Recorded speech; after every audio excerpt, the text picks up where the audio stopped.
I've been researching only since 2022, and it's been an incredible adventure getting to learn how to learn about this animal. But my experience took place in 1971 when I was 4 years old. I'm going to let you do the math. So I grew up, born and raised in Lakeland, Florida, in unincorporated Polk County, which is north of Lakeland proper, but it is in the very southwest kind of fringes of the wilderness area that is connected to the Green Swamp. It's basically the Green Swamp, but it's not formally labeled as that. So that was my backyard. And I used to love to, at night, especially in the wintertime, look out my bedroom window at night. This particular night, I know it was in the wintertime because I was looking at the frost on the ground, and I had my chin on the windowsill, just checking things out. And within 10 or 12 feet of me, this animal walks by. Now my head is about 6 feet off the ground. This animal looked down on me. It was close enough that I could see where the hair started on its face and got thick.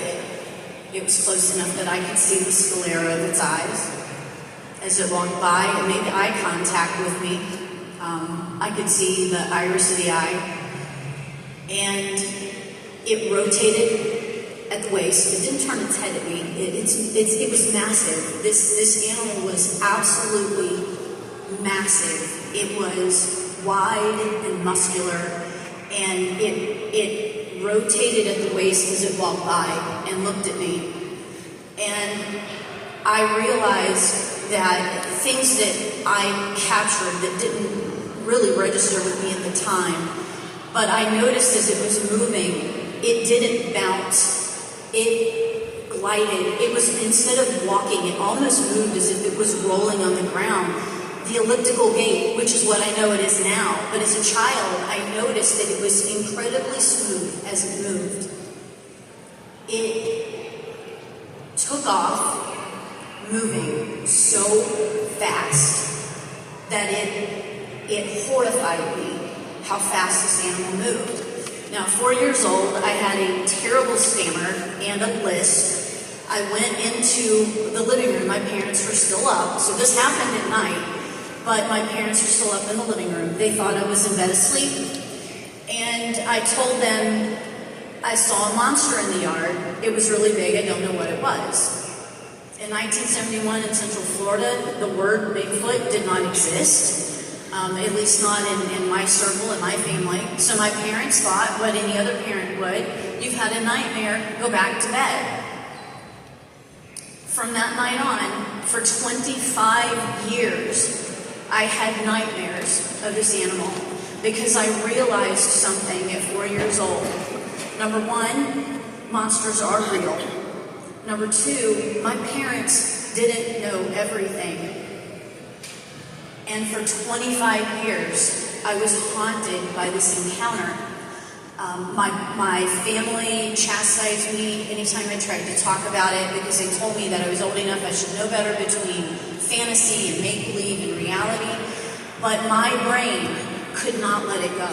It could not process what I had seen. In the second grade, my school teacher had a little library in her room, and I found a book. And this book was a book of cryptids, and it had these really cool stories and legends about different things like werewolves and vampires and wood carvings often, or sketches. But there was one section that was different from all the rest. It was a section on the Patterson-Gimlin film. And when I flipped to the page and I saw that still frame of Patty, one that's on the wall back there, I knew that that was a real animal. And I'm not saying the other cryptids are not. What I'm saying is that based on my experience and my encounter, I knew that that animal was real. I don't believe, I know this animal is real. Fast forward from the only second grader at Kathleen Elementary who knew how to pronounce cryptozoology I got a phone call from my mother one day, and she told me, she said she was out with a friend in the Fort Meade area, and she saw up on a burn out on the phosphate, the reclaimed phosphate mines. She said, I think I saw a Bigfoot. And I said, okay, well, tell me about it. Me trying to help her answer questions is what led me to seek like-minded people.